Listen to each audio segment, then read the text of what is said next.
Hi, everybody. It's Father Michael, proud to be one of the volunteers here at Vision Resources Audio Services. And it's time for another Insight interview. And I got to tell you, this one is going to be really, really interesting. I know I say that about all of our interviews, but this one especially you're going to like. I have a wonderful young man with me today. He's 25 years old. He was born in Guatemala. And he is, well, I'll tell you who he is in just a second. His name is Julian Mountsier. Did I pronounce that correctly, Julian? Indeed, you did. Oh, good. Okay, so that's good. When Julian was a teenager, he was diagnosed with retinitis pigmentosa. And through his years between the ages of 12 and 16, it became noticeably worse. And so Julian is considered blind. And despite that, and we're going to get into that in a few minutes, Julian has a wonderful wife, Rebecca. He has a darling little daughter who I just met, and her name again? Arya. Yep. Just a beautiful child. And Julian is a professional licensed massage therapist. He's been doing that for 3.5 years. But he has a wonderful story, a story that is really very insightful into his life, and one that I think you'll enjoy listening to because he has such a positive attitude. So, Julian, welcome to Vision Resources. Thank you for having me. So let's begin. You're living in Guatemala, or born in Guatemala, and how did you end up in the United States? So my mom was 14 when she had me, and she put me up for adoption, and a wonderful family adopted me and brought me here. So I actually came here at 14 months. I was in foster care for a little while there, and yeah, I've been here for a very long time now. Yeah. This is home. Yeah, good. And you told me when we were talking prior to starting the interview that you went through a rough patch with this sight issue that you had, and can you talk about that just a little bit? Absolutely. So growing up in a very Christian household, depending on what you are taught, you believe in divine miracles and faith and all that good stuff. So as life is going on, I'm believing that one day I'll be healed, right? And that hasn't happened. Not saying that it won't, but it hasn't at the moment. And with that mindset, it came depression, and it wasn't very fun. It's something you have to conquer. I call them ants. They're automatic negative thoughts. You have to kill them. You have to put positive ones there. And when you have mental self-control and discipline, you have true power. And so when you learn how to do that, life changes. And when you give your life to God, it changes as well. So, yeah. Good for you. But at the time, things were dark. Horrible. Yeah. Yeah. Oh man, just thinking that, you were born for what? I'm born to stock shelves. I'm born to push carts. I'm born to just exist a pretty lame life when I have big ideas and big goals, and those things didn't seem like they were ever going to happen, and just the self-hatred and the bitterness and the anger that I wanted to spread to other people. That isn't me now, but obviously not. No. It was bad. Yeah. So how long did that last? Oh man, probably 15 to 25 years. It was deep. Yeah. Did you have friends at that time that you could rely on to talk to and support you?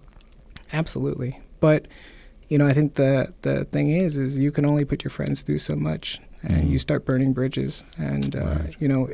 They have to do what's best for them, and that might mean getting you out of their life. And I saw a little bit of that. I have 3 beautiful friends that are great. They're still great to me to this day, and they stuck with it all the way. They stuck with me through that the whole time, and why, I have no idea, but they've been very good to me, and yeah, they've seen the full transformation. Yeah. When you have a challenge like the sight challenge that you have in your life, when you have friends and even family members and people who are in your life, they need to make changes too to accommodate you. Is that right? Absolutely. They don't understand, right? Because like as a friend, when you're growing up with me and I'm 5, 6, 7, 8, 9, 10 years old, and I can see just like all the other kids, and we can play basketball and all these different things. And then as time starts going on, you start noticing things where it's like, why aren't you driving a car? And why can't you throw football with me anymore? And just all these different things start going on. And the change is so slight throughout the days, but after a year it's way more noticeable. And to a friend that knew you, that you had no problem walking to my car 2 years ago, why are you asking me to come to your door and walk you to my car? That's something that definitely has to make a change. Or like when we're going into the mall or we're going into a store, really helping me navigate takes a special person that's willing to do that, because a lot of people can seem embarrassed and they don't want to do that, especially if it's someone who may be more self-conscious than others.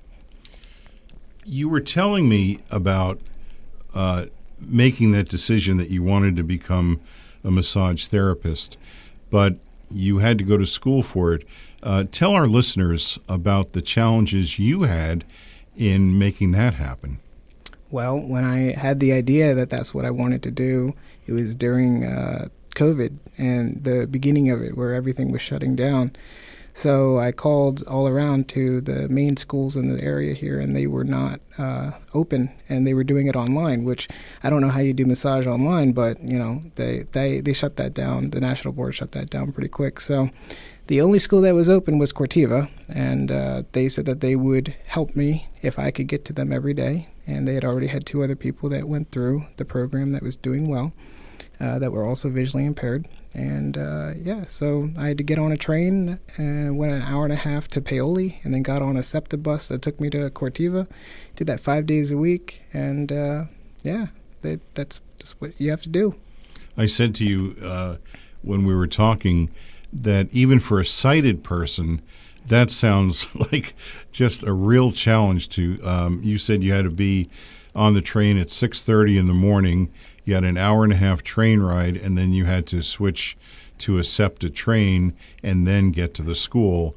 And that was in the morning, and then you did the reverse in the afternoon. Yep. 5 days a week for how long? 9 months. School is 9 months. 9 months. Wow. Was there ever a time, Julian, that you thought to yourself, you know what, this is really getting to be too much? Absolutely. You did? Absolutely. Yeah. I mean, especially when you're learning things in school, once again, that don't seem like it really relates to the field. Like I had to learn all the way down into the cells and back to the mitochondria, and why you have to learn that in massage. It's because they say massage affects all parts of your bodies, all the way down to your cells. But, learning biology again, and all that good stuff, and then learning all the muscles. We have 600 some muscles, and learning all the bones all over again and all that good stuff. Yeah, there are definitely days that you have tests every week, and I had to verbally have my test given to me, and then I had a wonderful mother. I have a wonderful mother that would make audio recordings for me of the study guide, so I could listen to them on the train. Did she really do that? She did indeed, yeah. Wow. That's incredible. Yeah, so I got to study on the way to school, and I got to hear my mom's voice as well. So, Julian, when you had those negative thoughts come into your head, how did you dispel them? I really focus on telling yourself positive things throughout the day. That if your mind can conceive it, and you can believe it, you can achieve it. And I think a lot of people let those negative thoughts take over their life. And when you learn to pause and say, is this really from me? And when you realize that it probably isn't from you, I think we have 3 different voices. We have one of our own, one of maybe a negative entity, and one of a positive entity, and asking yourself, which voice is this, and where is it coming from? And if it's not of the 2 that I want it to come from, then we must ward away the other one. And just speaking against it, not believing it, telling it is a liar. You are a lie, and telling yourself a truth. And once you start doing that enough, you start believing it. There's a force out there that doesn't want us to succeed. Would you agree? Absolutely. Yeah. You can call it the evil one. You can call it whatever you want, but we're sometimes prone to negativity, and we have to fight against that, don't we? Absolutely, especially when truth is used against you. Yeah. Like, oh, you can't see that. You can't do that. And the people around you that lack faith in your abilities as well, the ones that are supposed to be, pushing you forward and helping you achieve things, when they even lose faith in some of the things that you say, I'm going to do this. Really? But that's a lack of faith that they have in themselves, because even with sight, they wouldn't be able to do it. So, you have to be your own voice. You have to be your own positive motivator. You have to have mental self-discipline, and be able to tell yourself the things that you need to hear, and you'll start seeing a change. If you're just joining us, you are with us for another wonderful insight interview here at Vision Resources Audio Services. And my guest today is Julian Mountsier. And Julian is a licensed massage therapist, and he is also blind. And that's why we wanted to have him in today to tell us about his life. And one of the blessings, if not the blessing, that came into your life was your wife, Rebecca. Can you tell that story? If it wasn't for a woman coming from Paraguay, and the person that she was working for owns a horse farm, and then also takes the drywall and turns it into mushroom fertilizer. If it wasn't for her working on that farm, and that person coming from Paraguay, and that person having a birthday party at my buddy's college campus, okay, I would have never met my wife. No coincidences, huh? No. Is that right? And how long ago was that? 5 years ago. 5 years ago. Yeah. Mm-hmm. And just tell the story about the drywall that you told me before. That's so funny.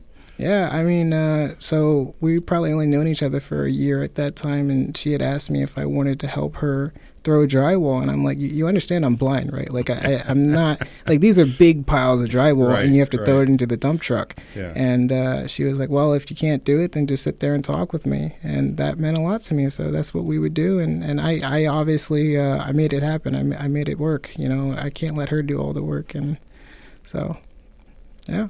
Well, she's here today. She's in the other studio listening. She's a lovely young lady, and then you were blessed with a child. Indeed, yeah. And she's how old? She is 6 weeks. 6 weeks, is that all? Yeah, she's a little munchkin. Like life has a way of teaching you and growing you pretty quickly. Because we'd only been married. I think we had been married 6 months, and then she got pregnant. Because yeah, man. Wow. Well, congratulations on all fronts there. That's awesome. Thank you. Julian, I come across so many people, and I'm sure you do too, and I'm sure everybody does. You come across people that I call them stinking thinkers. They just have such a negative outlook on life, and they have the ability to just really suck the joy out of the room. And I don't say that to be uncharitable in any way, but it seems that they just look at the dark side of things. And when you look at their lives, you think to yourself, you really have nothing to complain about, because I know a guy named Julian who has had a lot of challenges in his life, and this is what he's done to overcome them. I have to talk to you about your faith. You shared with me that you're Christian, and tell me about how your faith helps you each day. Ooh. I knew you were going to say that. Yeah. So, I guess this is all speaking on my personal opinion, right, and what I believe.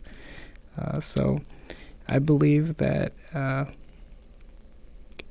Jesus dwells within me, and I am told that you are going to be able to do greater things than he has done. And that's more than stocking shelves. That's more than mowing the lawn. That's and with him there, you can do anything. But you have to have the faith that you can do anything.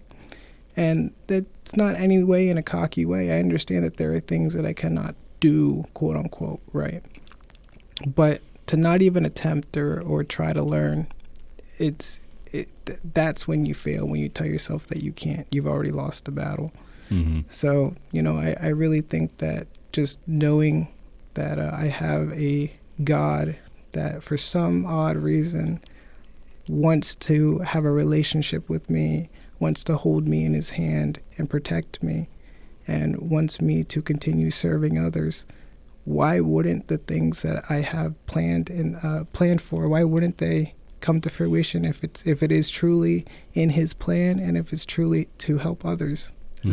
So when people hear my big ideas, they don't think it's ever going to happen, but I look at my life and I think to myself, it is wild. The people that I've met, the people that have blessed me. I mean, I was able to get into a house because of a client that I've met, that I have a very good relationship with. And so getting married, I'm a blind individual, and I have a house, and I have a yard, and I have a car, and I have a wife, and I have a kid, and I am so blessed beyond belief to look back and say, no, you don't exist. No, you're not there. There's no way. All I've ever seen is just more and more blessing because I put more and more stock in him every day. And you have 3 Rottweilers, too. You forgot to mention that. I do indeed. If I ever walked in your house, I would definitely be a religious person. I'd be praying that they didn't come after me. They're big babies. They right. love the baby. Yeah. They lick her face when she cries. Right. Those would be my final words. He told me they were big babies. But what you're saying, Julian, is so true. And, of course, you're a Christian. I'm a Christian. But even I have so many friends that are Jewish, and I have a bunch of Muslim friends. And these tenets go across the board, don't they? That what you and I might believe might be different than what someone else believes. Or maybe someone who doesn't really have a belief system, but they still have that outlook that there's something better and there is a higher power that's with us to guide us and to keep us going. Would you agree with that? Absolutely. Yeah. That's awesome. Now, you did tell me that going to church was a deal breaker when you met your wife. For her? For her, yeah.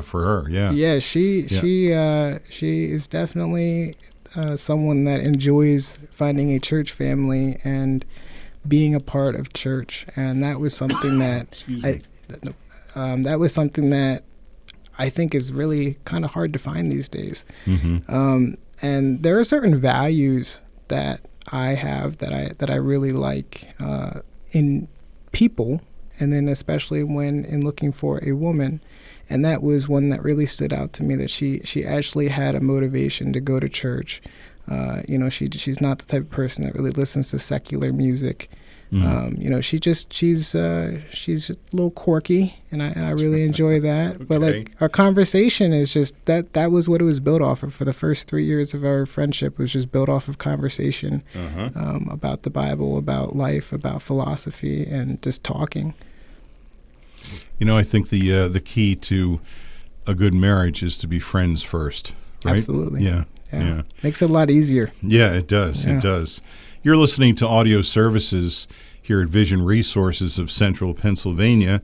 I'm Father Michael Scalzi, one of the volunteers here, and my guest today on Insight Interviews is Julian Mountsier, and Julian is a licensed massage therapist, and he is blind.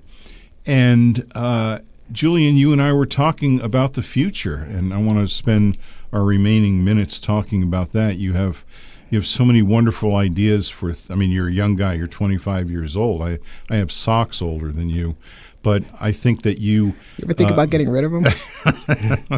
Well, I'll think about that. Yeah. Okay. But you have such a bright future. Tell us about what you're thinking about for the years ahead? I want to bring blind and visually impaired individuals into the massage industry. I think it would be a very unique niche. I guess maybe that's what niche means. Mm-hmm. But, I really do. I think that it is something that you can do 100% on your own, right? That's what I wanted. I wanted a job that I can do on my own and not need others to help me. I think your hands become your eyes, and so you see so much more than what the regular sighted individual might see that's also a massage therapist. I think insight definitely is something that you can pick up on, how the body is aligned and just different things that maybe other people wouldn't. And so with that, I would like to have my own business that hires visually impaired individuals to do massage, and maybe other things as well, but that's the main focus. And a school that would teach visually impaired and blind people to get licensed, and then they would automatically have a place to go. So right now, I had thought about Beyond Sight is the name, and I have some clients that may potentially be able to help me write grants and get a nonprofit started and all that good stuff. But I'm really right now in the phase of just slowly learning all about what it takes to run your own business, from the management of people to the accounting to the marketing to, you can be a really good massage therapist and really good at what you do. Doesn't mean you're good at running a business. Mm-hmm. So, really looking for long term. I'm only 25. If I get everything started by 30, I feel like that's a good age. That gives me a little bit of time to raise my daughter, continue making friends in the community and things like that. So, yeah, we'll see where that goes. We talked a little bit before the interview about the power of touch and how important that is for all of us. I mean, I think, COVID did so much damage to all of us that we didn't shake hands anymore and we didn't hug or anything like that. I think that's subsiding a little bit. I know people are still a little apprehensive about that. But you shook my hand when we first met, and you told me that you had an idea of how old I was. Tell me about what happens to you when you're touching someone. Ooh, you see just as you would with two eyes.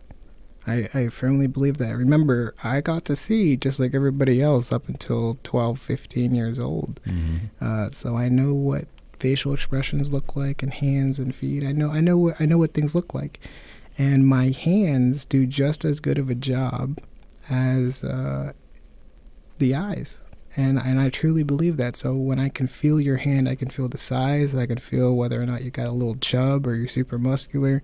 I can feel the age based off of the size of your joints, your skin, whether it's well kept or not. So I think there are a lot of things that I can tell just based off of a handshake. And then that's let alone your whole body. I can tell whether or not you work out every day, or I can tell whether or not you, you spend time in the kitchen, Well, that would be me. That's fascinating. That's so fascinating to me. Is that reciprocal in any way? Because, like, I've had some experience with Reiki and things like that, but I'm going to admit to you, I've never had a massage. Is the recipient also on the same wavelength as you? Or could they be? Like feeling me out? Well, just this whole idea of touch and feeling that the person who is massaging them cares about them. Yes. Yeah. That's what I'm asking. Yes, absolutely. Your intention is everything. And I think people, whether you believe in spirituality or not, I believe there's just maybe we could say a vibration, and we can equate that to an emotion, right? You say when someone walks in the room, you can tell based off of their energy whether or not they're a positive person or a negative Nelly. And I think the same thing. Can you feel that really seriously? I think you can. Wow. Right? You don't think so? Well, I never really thought about it. You mean just by like shaking somebody's hand or having your hand on their shoulder or something like that? Yeah, I mean, you can't tell when someone walks in the room and they're angry. You like you don't Oh, you don't, yeah. you don't have to look at them. You just know like, oh shoot. Oh, like, yeah. No, you're right. It wasn't me. You know. I didn't think of that. Yes. But yeah, and that's the same thing for the client on the table. You know, you learn that obviously there are boundaries, 100%, but your intention should be to help, to heal, to nurture. Up to an extent, right? And you have to know what people are looking for when they come in.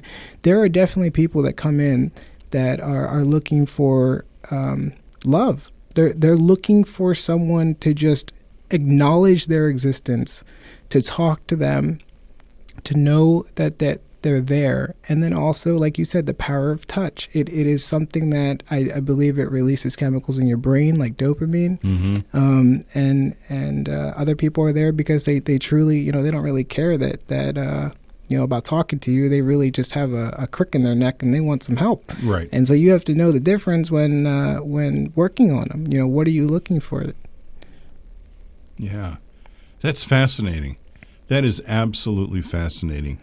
We're starting to run out of time here, which always happens, and I hate this part of the interview because I want to go on for another half hour. But Julian, would you come back sometime? I want to explore some of these things more. What's crossing my mind now is, does having a visual impairment enhance the whole touch process? And we don't have time to go into that now, but would you come back again? Absolutely. Oh, it's been wonderful talking to you. I have to tell you, you and I just met about an hour ago, and I feel like I've known you my whole life. I'm very happy for you. I'm very, very proud of you, and I'm hoping that the future is bright for you.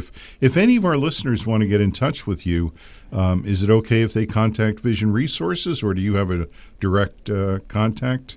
Sure, they can contact Vision Resources. Okay, great, and we'll pass along your information. But it's really been a delight talking to you. I'm so happy for you with the new baby, and I'm really touched by the role that your wife has had in your life, Julian. I really believe that God puts people in our lives for a reason. And she was meant to be with you. You were meant to be with her. And the two of you and the three of you are going to do great things together. So I hope our paths cross again real soon. Well, thank you very much. She's an amazing woman. I love her very much. Yeah, she's delightful. Julian Mountsier has been our guest here at Insight Interviews for Vision Resources Audio Services. Thank you so much for listening. I'm Father Michael Scalzi, and proud to be a volunteer here. Thanks.